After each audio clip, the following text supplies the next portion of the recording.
जय श्री कृष्णा। आप सुन रहे हैं श्रीमद् भागवत गीता। श्रीमद् भागवत गीता के आज के इस वीडियो में आप श्रवण करेंगे श्रीमद् भागवत गीता के तीसरे अध्याय का महात्म्य। तीसरे अध्याय के महात्म्य में बहुत ही विशेष प्रसंग जो भगवान नारायण के द्वारा माता लक्ष्मी को सुनाया जा रहा है। जो इसका श्रवण करता है उसके सभी पापों का नाश होता है और भगवत कृपा प्राप्त होती है।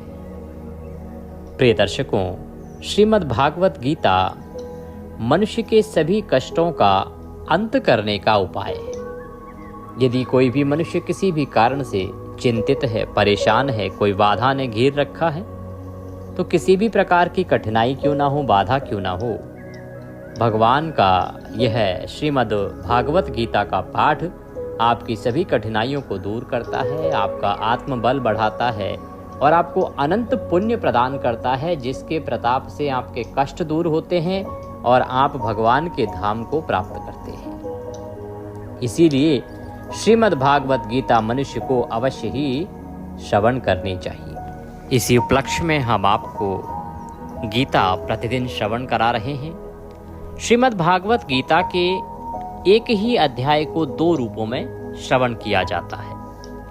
एक होता है उस अध्याय का महात्म्य जो भगवान नारायण के द्वारा माता लक्ष्मी को सुनाया जा रहा है, और एक होता है श्रीमद् भागवत गीता भगवान श्री कृष्ण के द्वारा दिए गए उपदेश के अध्याय का वर्णन। तो इस प्रकार से जो अध्याय हैं इनको विभक्त किया गया है। एक महात्म्य होता है जिसमें उसके महत्व की महिमा आती है कि क्या उसकी महिमा है, क्या उसका महत्व है, क्या होना चाहिए, क्या फल मिलता है और क्या घटनाएं घटित होती हैं। तो यह सभी वृतांत महात्म्य में आता है।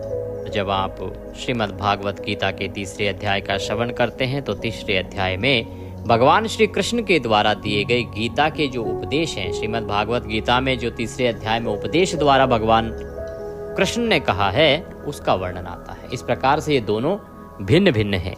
एक दिन हम आपको महात्म्य सुनाते हैं और एक दिन गीता के तीसरे अध्याय को सरल रूप से आपको समझाते हैं। आइए आज हम तीसरे अध्याय का महात्म्य श्रवण करते हैं। बोलिए कृष्ण भगवान की जय। आपसे निवेदन है कि यह पावन पुनीत श्रीमद् भागवत गीता के अध्याय का वीडियो है तो कृपया वीडियो को एक बार लाइक अवश्य कर दीजिएगा। भगवान वासुदेव कृष्ण की कृपा प्राप्त करने के लिए कमेंट बॉक्स में अवश्य लिखिएगा जय श्री कृष्ण। भगवान कृष्ण कृपा करेंगे, आपके जीवन के संकटों का नाश करेंगे। आप देख रहे हैं देवभूमि ज्योतिष संस्थान का प्रतिष्ठित यूट्यूब चैनल देवभूमि धार्मिक। हम यहाँ पर सभी व्रत और त्योहारों की सही शास्त्रीय जानकारी प्रदान करते हैं। ज्योतिष शास्त्र और पंचांग के आधार पर आपको बताते हैं कौन सी तिथि कब है, व्रत आदि कब करना है, क्या विधि है, क्या नियम है और क्या गलती नहीं करनी है। यदि आप सभी व्रत और त्योहारों की सही शास्त्रीय जानकारी पाते रहना चाहते हैं तो कृपया चैनल को सब्सक्राइब कीजिए और बेल आइकन को प्रेस कीजिए। जब आप सब्सक्राइब का बटन दबाएंगे तो वहाँ एक घंटी का निशान बना हुआ आएगा, उसको अवश्य दबाइएगा, तभी आपको हमारे सारे वीडियो प्राप्त होंगे। आइए प्रिय दर्शकों, भगवान के चरणों में मन को लगाते हुए आज का अध्याय आरंभ करते हैं। भगवान विष्णु कहने लगे कि प्रिय, जन स्थान में एक जड़ नामक ब्राह्मण था जो कौशिक वंश में उत्पन्न हुआ था।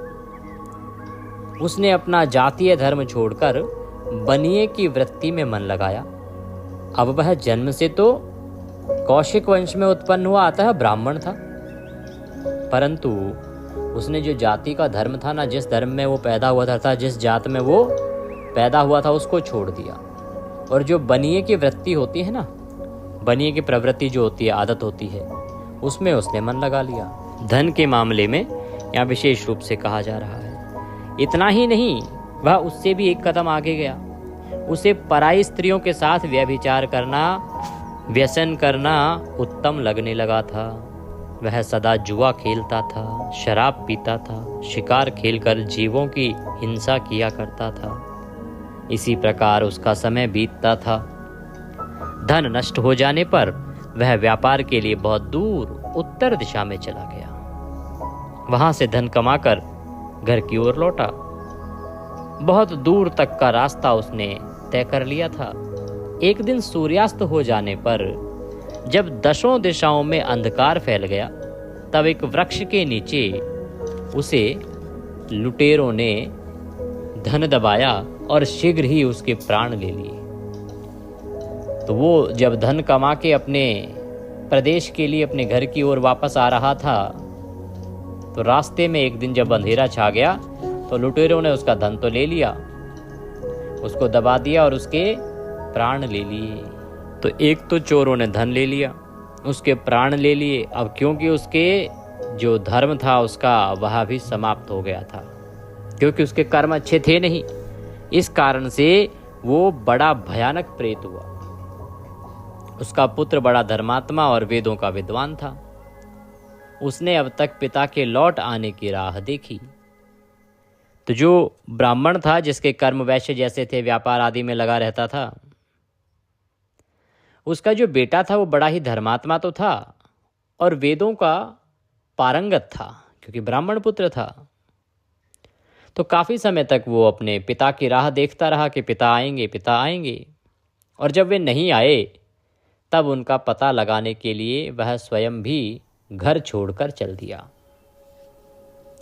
वह प्रतिदिन खोज करता, मगर राहगीरों से पूछने पर भी उसे उनका कुछ समाचार नहीं मिलता था। तदंतर एक दिन एक मनुष्य से उसकी भेंट हुई, जो उसके पिता का सहायक था। अर्थात जिसने उसके पिता के साथ काम किया था, वो सहायक का काम करता था, असिस्टेंट का काम करता था।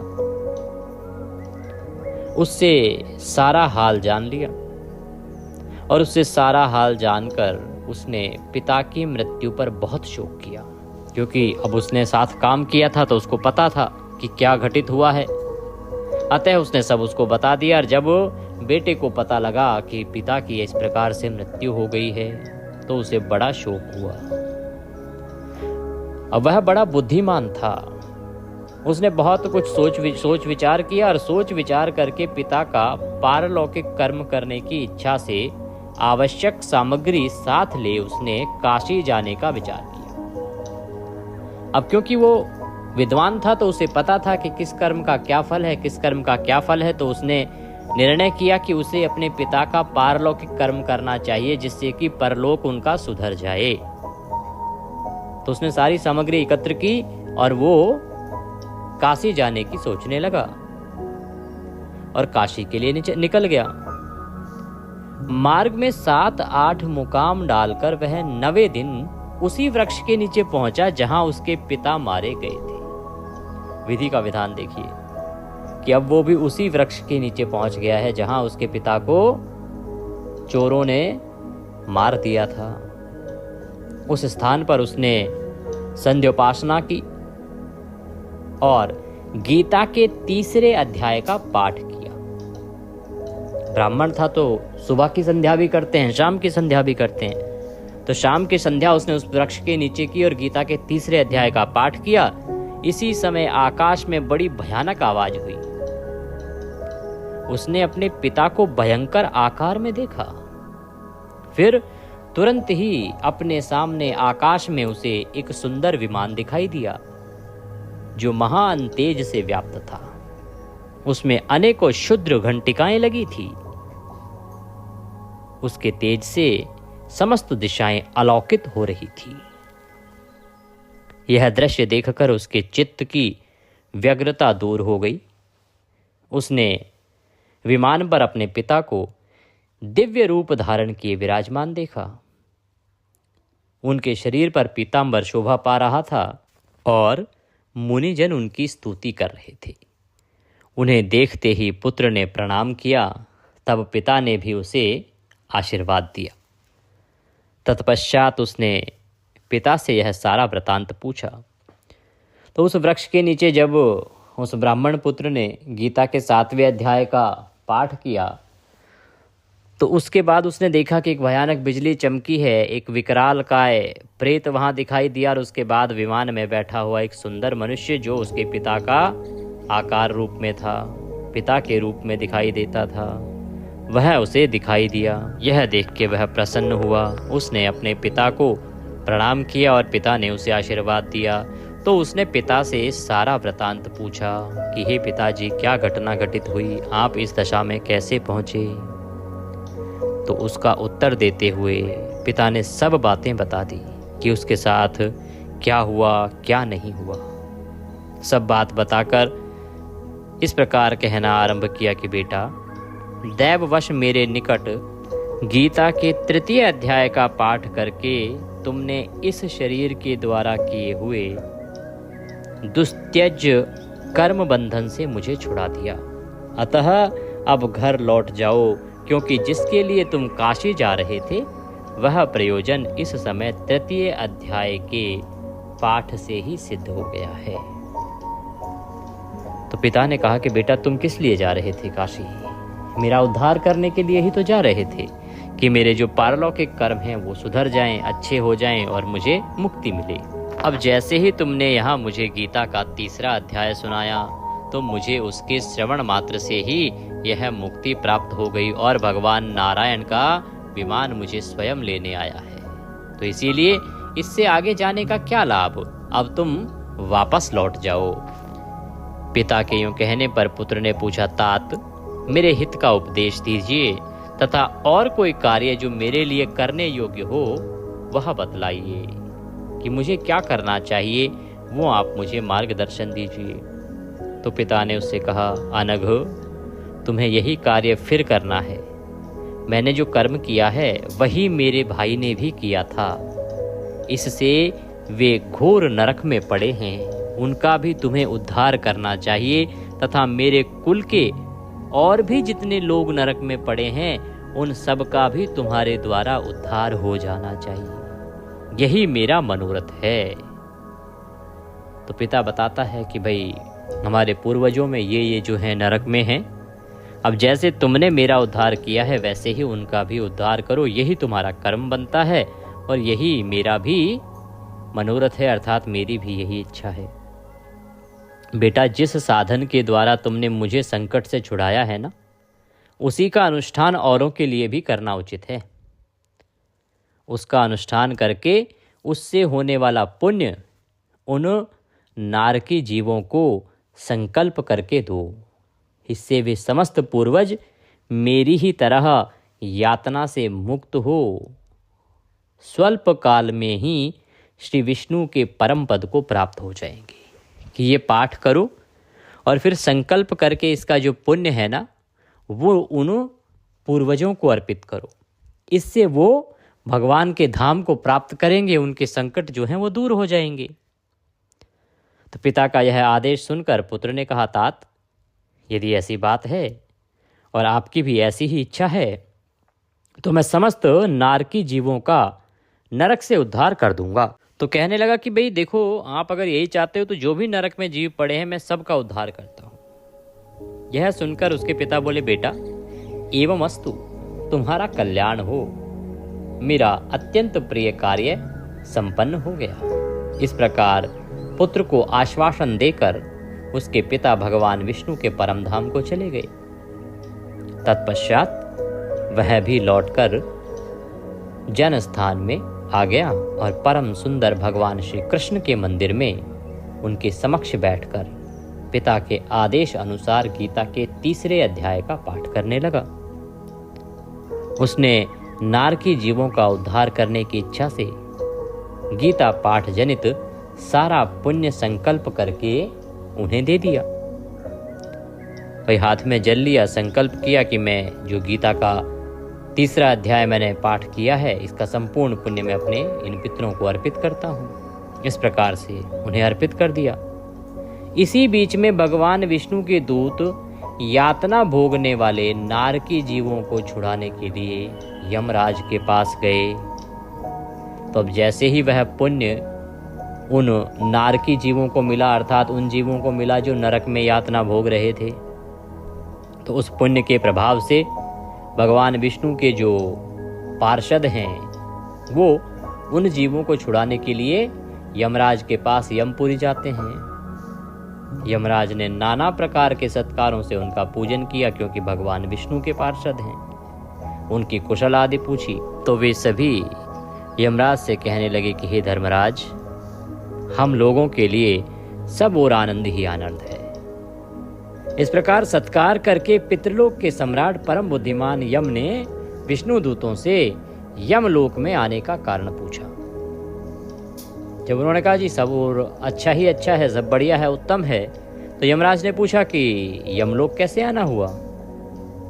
तब भगवान विष्णु के पार्षदों ने कहा, यमराज, शेष शैया पर शयन करने वाले भगवान विष्णु ने हम लोगों को आपके पास कुछ संदेश देने के लिए भेजा है। भगवान हम लोगों के मुख से आपकी कुशल पूछते हैं और यह आज्ञा देते हैं कि आप नरक में पड़े हुए समस्त प्राणियों को छोड़ दें। कह रहे कि भगवान ये चाहते हैं कि भाई जो भी प्राणी, जो भी जीवात्माएं आपके नरक में पड़ी हैं ना, उन सबको आप मुक्ति दो, सबको छोड़ दो आप। अमित तेजस्वी भगवान विष्णु का यह आदेश सुनकर यम ने मस्तक झुकाकर उसे स्वीकार किया और मन ही मन कुछ सोचा। तत्पश्चात मदोन्मत्त नारकी जीवों को नरक से मुक्त देखकर उनके साथ ही वे भगवान विष्णु के वास स्थान को चले गए। यमराज श्रेष्ठ विमान के द्वारा जहां क्षीर सागर है वहां जा पहुंचा। उसके भीतर कोटि कोटि सूर्यों के समान कांतिमान, नील कमल दल के समान श्याम सुंदर लोकनाथ जगत गुरु श्री हरि का उन्होंने दर्शन किया। तो वे जैसे ही भगवान विष्णु ने कहा था, यमराज ने वही किया, उन सबको छोड़ दिया जो भी जीव थे नरक में, और स्वयं भगवान विष्णु के पास गए उनसे मिलने के लिए। तो वहां पहुंचे, भगवान का तेज उनकी सैया बने हुए शेषनाग के फनों और मणियों के प्रकाश से दुगना हो रहा था। वे आनंद युक्त दिखाई दे रहे थे, उनका हृदय प्रसन्नता से परिपूर्ण था। भगवती लक्ष्मी अपनी सरल चित्तवन से प्रेम पूर्वक उन्हें बारंबार निहार रही थी। चारों ओर योगी जन भगवान की सेवा में खड़े थे। उन योगियों की आंखों के तारे ध्यानस्थ होने के कारण निश्चल प्रतीत होते थे। देवराज इंद्र अपने विरोधियों को परास्त करने के उद्देश्य से भगवान की स्तुति कर रहे थे। ब्रह्मा जी के मुख से निकले हुए वेदांत वाक्य मूर्तिमान होकर भगवान के गुणों का गान कर रहे थे। भगवान पूर्णतः संतुष्ट होने के साथ ही समस्त योनियों की ओर से उदासीन प्रतीत होते थे। जीवों में से जिन्होंने योग साधना के द्वारा अधिक पुण्य संचय किया था, उन सबको एक ही साथ वे कृपा दृष्टि से निहार रहे थे। भगवान अपने स्वरूप भूत अखिल चराचर जगत को आनंद पूर्ण दृष्टि से अमोदित कर रहे थे। शेषनाग की प्रभा से उद्भासित एवं सर्वत्र व्यापक दिव्य विग्रह धारण किए नील कमल के सदृश श्याम वर्ण वाले श्रीहरि ऐसे जान पड़ते थे मानो चांदनी से घिरा हुआ आकाश सुशोभित हो रहा हो। इस प्रकार भगवान की झांकी करके यमराज अपनी विशाल बुद्धि के द्वारा उनकी स्तुति करने लगे। यमराज बोले, संपूर्ण जगत का निर्माण करने वाले परमेश्वर, आपका अंतःकरण अत्यंत निर्मल है। आपके मुख से ही वेदों का प्रादुर्भाव हुआ है। आप विश्व स्वरूप हैं, इसके विधायक ब्रह्मा हैं। आपको नमस्कार है। अपने बल और वेग के कारण जो अत्यंत दुर्धर्ष प्रतीत होते हैं, ऐसे दानवेंद्रों का अभिमान चूर्ण करने वाले भगवान विष्णु को नमस्कार है। पालन के समय समत्व में शरीर धारण करने वाले विश्व के आधारभूत सर्वव्यापी श्री हरि को नमस्कार है। समस्त देहधारियों की पातक राशि को दूर करने वाले परमात्मा को प्रणाम है। जिनके ललाटवर्ती नेत्र के तनिक सा खुलने पर भी आग की लपटें निकलने लगती हैं, उन रुद्रधारी आप परमेश्वर को नमस्कार है। आप संपूर्ण विश्व के गुरु, आत्मा और महेश्वर हैं। अतः समस्त वैष्णव जनों को संकट से मुक्त करके उन पर अनुग्रह करते हैं। आप माया से विस्तार को प्राप्त हुए अखिल विश्व में व्याप्त होकर भी कभी माया अथवा उससे उत्पन्न होने वाले गुणों से मोहित नहीं होते। माया तथा माया जनित गुणों के बीच में स्थित होने पर भी आप पर उनमें से किसी का प्रभाव नहीं पड़ता। आपकी महिमा का अंत नहीं है, क्योंकि आप असीम हैं। फिर आप वाणी के विषय में कैसे हो सकते हैं? अतः मेरा मौन रहना ही उचित है। इस प्रकार स्तुति करके यमराज ने हाथ जोड़कर कहा, जगतगुरु, आपके आदेश से इन जीवों को गुण रहित होने पर भी मैंने छोड़ दिया है। तो जैसे ही भगवान विष्णु के पार्षद यमलोक पहुंचे, यमलोक क्यों पहुंचे? क्योंकि जो ब्राह्मण का पुत्र था उसने सभी नारकीय जीवों को मुक्त कराने के लिए, अर्थात जो भी जीव नरक में पड़े थे उनको नरक से मुक्त कराने के लिए गीता के 3 अध्याय का पाठ किया। और पाठ करके उसने उसका पुण्य सभी उन पितरों को, या ये कहें कि उन जीवों को अर्पित किया जो नरक में यातना भुगत रहे थे, भोग रहे थे। और जैसे ही उसने वह पुण्य उन जीवों को अर्पित किया, भगवान विष्णु के पार्षद जो हैं यमलोक पहुंचे। उन्होंने कहा, जी सबको छोड़ दो, भगवान विष्णु की आज्ञा है। तो सुनते ही यमराज ने सबको छोड़ दिया। अब उनको तो छोड़ दिया और वो स्वयं जो है भगवान नारायण से मिलने के लिए क्षीर सागर पहुंचे।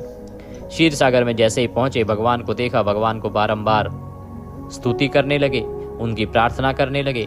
और स्तुति करके यमराज हाथ जोड़कर इस प्रकार से कहने लगे कि जगतगुरु, आपके आदेश से इन सभी जीवों को गुण रहित होने पर भी मैंने छोड़ दिया। गुण रहित अर्थात उनके अंदर ऐसा कोई गुण था नहीं कि वो नरक से मुक्त हो जाएं, पर क्योंकि भगवान आपकी आज्ञा थी, अतः मैंने इनको छोड़ दिया है। अब मेरे योग्य और जो कार्य हो उसे बताइए कि अब मैं और क्या करूं, ये कहें, ऐसा आदेश दीजिए। उनके योग कहने पर भगवान मधुसूदन मेघ के समान गंभीर वाणी द्वारा मानो अमृत रस से सींचते हुए बोले, धर्मराज, तुम सबके प्रति समान भाव रखते हुए लोगों का पाप से उद्धार कर रहे हो। तुम पर देहधारियों का भार रखकर मैं निश्चिंत हूं। अतः तुम अपना काम करो और अपने लोक को लौट जाओ। यो कहकर भगवान अंतर्ध्यान हो गए। यमराज भी अपनी पुरी को लौट आए तथा वह ब्राह्मण अपनी जाति के और समस्त नारकी जीवों का नरक से उद्धार करके स्वयं भी श्रेष्ठ विमान पर आरूढ़ होकर भगवान विष्णु के धाम को चला गया। बोले विष्णु भगवान की जय। तो इस प्रकार से गीता के 3 अध्याय का पुण्य अर्पित करके सभी नरक के जो लोग थे, जीव थे, जो यातनाएं भुगत रहे थे, उनको भी उसने मुक्त कराया। स्वयं भी भगवान विष्णु के विमान पर आरूढ़ हुआ और भगवान विष्णु के धाम को चला गया। उधर जब यमराज ने पूछा, प्रभु आपने सारे जीवों को तो मुक्त करा दिया, आप बताओ क्या करना है आगे? तो भगवान नारायण ने कहा कि तुम अपने लोक में जाओ और जो काम अभी तक कर रहे थे उसी काम को करो, वही आपके करने के योग्य है, क्योंकि आपने मेरा बड़ा भार कम कर रखा है।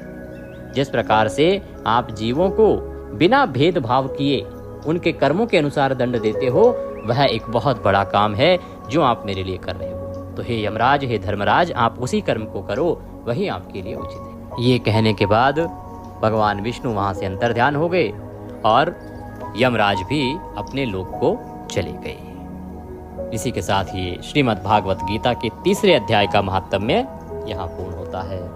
बोले कृष्ण भगवान की जय। श्रीमद् भागवत गीता के 3 अध्याय में जो भगवान श्री कृष्ण ने उपदेश रूप में कहा है, उस अध्याय का वर्णन हम आपको अगले वीडियो में करेंगे, क्योंकि अगर यहीं करेंगे तो यह वीडियो बहुत बड़ा हो जाएगा। आज के इस वीडियो में इतना ही। पाठ के निमित्त यदि दक्षिणा आदि कुछ भी अर्पित करना चाहते हैं तो स्क्रीन पर जो नंबर आ रहा है 900 से उस पर भेज सकते हैं, उस पर भेज दीजिएगा, या जो QR कोड आ रहा है उसको स्कैन करके भी सीधे हमारे बैंक खाते में भेज सकते हैं। कुछ पूछना चाहें, कहना चाहें तो कमेंट बॉक्स में पूछ सकते हैं, या जो स्क्रीन पर नंबर आ रहा है उस पर भी व्हाट्सएप के माध्यम से जुड़ सकते हैं। भगवान नारायण सब पर कृपा करें। हरे कृष्ण।